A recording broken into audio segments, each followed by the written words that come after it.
በቀን የሰው ልጅ በአለቱ ላይ ብርታቱን ያሳርፋሉ።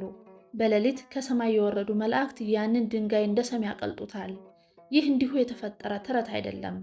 ዓለም እስከ ዛሬ ድረስ እንዴት ሊሆን ቻለ እያለ ሚስጥሩን ሊፈታው ያልቻለው ከአለት ተፈልፍሎ የወጣው የሮሃ ምድር ድንቅ ጥበብ ነው። ለመሆኑ አንድ ሕፃን ሲወለድ በሺዎች በሚቆጠሩ ንቦች ተከቦ ከእናቱ ወተት በፊት ማር የቀመሰበትን ሚስጥር ያውቃሉ? አንድ ምድራዊ ንጉሥ በሕይወት እያለ ወደ ሰማይ ተነጥቆ የሰማያዊቷን ኢየሩሳሌም ንድፍ አይቶ በምድር ላይ የደገመበትን ታሪክ ሰምተው ይሆን?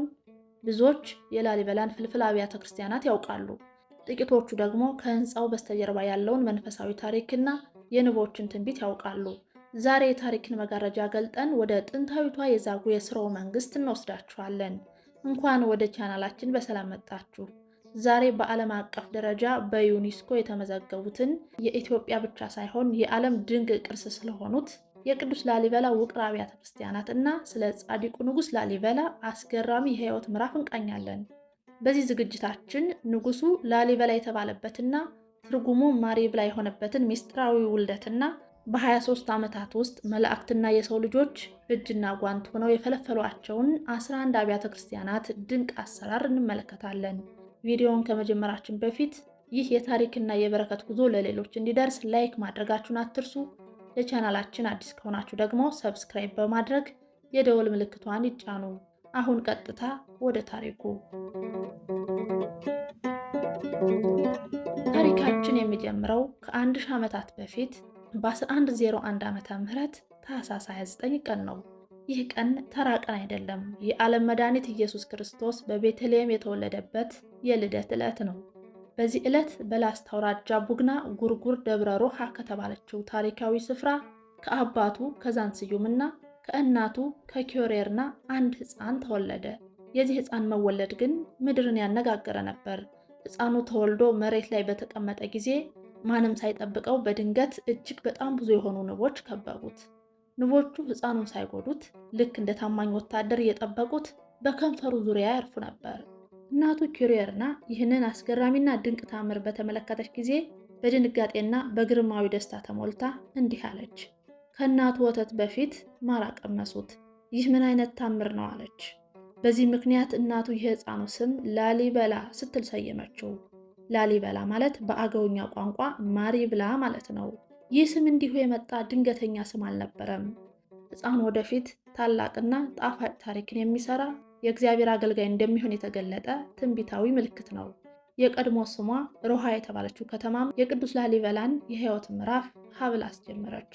ላሊበላ በቤተ መቅደስ ውስጥ በጥበብና በሞገስ አደገ። እግዚአብሔርም የልቡን ንጽሕና፣ የትህትናውን ጥልቀትና የፍቅሩን ጽናት ተመለከተ። በወቅቱ የዛጉዌ ሥርወ መንግስት ይመራ የነበረው በታላቅ ወንድሙ በቅዱስ ሀርቤ ነበር። ነገር ግን እግዚአብሔር ለላሊበላ ያዘጋጀው የላቀና ሰማያዊ ዓላማ ነበረው። አንድ ቀን በቅዱስ ላሊበላ ሕይወት ውስጥ አስገራሚ ነገር ተከሰተ።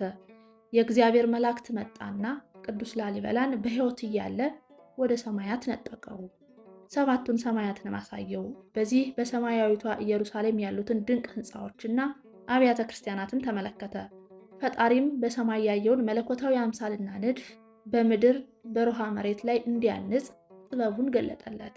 ከዚህ ሰማያዊ ጉብኝት በኋላ ላሊበላ ከታላቅ ወንድሙ ከቅዱስ ሀርቤ ዙፋኑን በሰላም ተረከበ። ኢትዮጵያንም ለ40 ዓመታት በጽድቅ በሰላምና በቅንነት አስተዳደረ። እሱ ሲነግስ እኔ ንጉሥ ነኝ ብሎ ድሆችን አልናቀም። በስልጣኑ ሰዎችን አላስጨነቀም።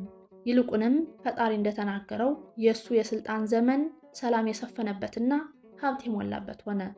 አሁን ወደ ዋናውና ዓለምን እስከዛሬ ድረስ ወዳስደነቀው ታላቅ የኪነ ሕንፃ ታምር እንሂድ። ቅዱስ ላሊበላ ከሰማይ በተቀበለው መመሪያ መሰረት በሮሃ ምድር ላይ ያሉትን ታላላቅ ተራራዎች በመውሰድ ከአንድ ወጥ አለት ላይ አብያተ ክርስቲያናትን መፈልፈል ጀመረ።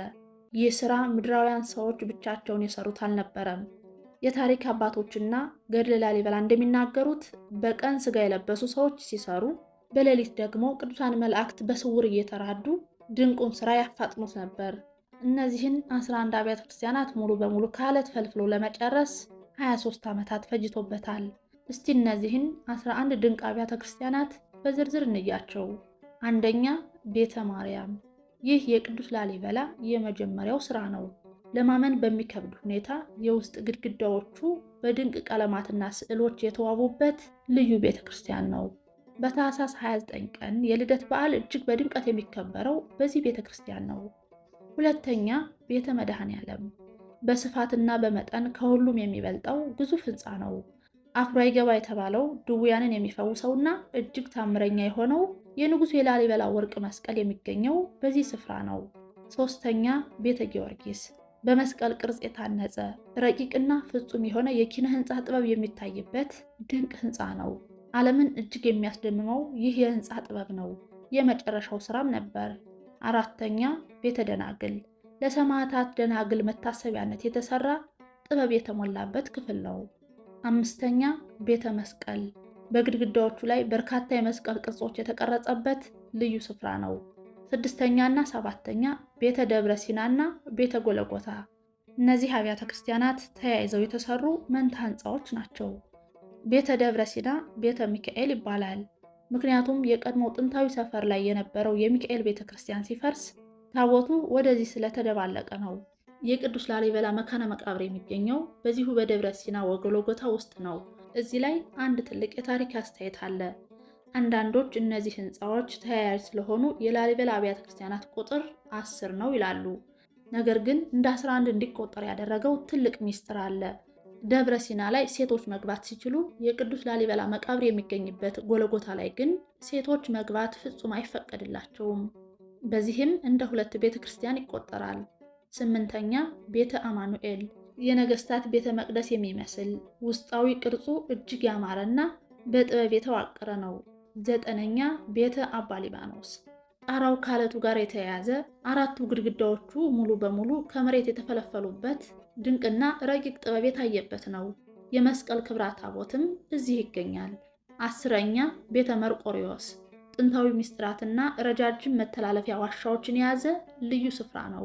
የሲኦል ምሳሌ የሆነው የጨለማ መንገድም ይገኝበታል። 11ኛ፣ ቤተ ገብርኤል ወሩፋኤል ሰፊ ጥልቅ በሆነ ጉድጓድ የተከበበ እንደ ነገስታት ምሽግ ተደርጎ የተሰራ ማራኪ ህንፃ ነው። ንጉሱ እነዚህን 11 አብያተ ክርስቲያናት እዚህ ይስራ እንጂ በመላው ኢትዮጵያ በአጠቃላይ ያነጻቸው አብያተ ክርስቲያናት ቁጥር ከ44 በላይ እንደሚሆን የታሪክ አባቶች ይመሰክራሉ። ይህ የድንቅ ጥበብ አሻራ በ1979 ዓ.ም በዩኔስኮ የዓለም ቅርስ ሆኖ በኩራት ተመዝግቧል። ቅዱስ ላሊበላ በምድራዊ ሕይወቱ እግዚአብሔር የመረጠለትን ታላቅ የሞራልና የቅድስና ማንነት ያላትን ንግሥት መስቀል ክብራን አግብቶ ነበር። እሷም በስራው ሁሉ ትረዳውና ታበረታታው ነበር። ከሷም አንድ ልጅ ወለደ። እሱም ንጉሥ ይትባረክ ይባላል። ይትባረክ የዛጉዌ ሥርወ መንግስት የመጨረሻው ንጉሥ ነበር። ንጉሥ ላሊበላ ዕድሜው እየገፋ ሲመጣ ለምድራዊ ስልጣንና ክብር አልሳሳም። የስልጣን ዘመኑን በሰላም ካጠናቀቀ በኋላ ዙፋኑን ለወንድሙ ልጅ ለሆነው ለቅዱስ ናኩቶ ለአብ በፍቃዱ አስረከበ። ራሱ ግን ወደ እግዚአብሔር በጸሎትና በተጋድሎ ተጠመደ። ዕድሜው 97 ዓመት ሲሞላው ሰኔ 12 ቀን የሚጠብቀው ታላቁ ሊቀ መላእክት ቅዱስ ሚካኤል ዓመታዊ ክብረ በዓል ዕለት ጌታችን መድኃኒታችን ኢየሱስ ክርስቶስ በብርሃን ሰረገላ የሚያስፈራ መብረቅን ተጎናጽፎ ቅዱሳን መላእክትን አስከትሎ ወደ ቅዱስ ላሊበላ መጣ። ጌታም የቅዱስ ላሊበላን የፍቅሩን ጽናት አይቶ ነፍሱን ከመውሰዱ በፊት እንዲህ የሚል የማይታበል ታላቅ ቃል ኪዳን ሰጠው። ወዳጄ ላሊበላ ሆይ ሰላም ላንተ ይሁን። እኔ በማይታበል ቃል እነግርሃለሁ። ማደሪያህ በክብር ከ12ቱ ሐዋርያት ጋር ይሁን። በጸሎትህና በቃል ኪዳንህ ለታመነ ሰው እምነቱ እንደ ጴጥሮስና ጳውሎስ ደም መፍሰስ ይሆንለታል። ወደዚህ ቤተ መቅደስ የሄደ ኢየሩሳሌም ወዳለው ቤተ መቅደስ እንደሄደ ይሆንለታል።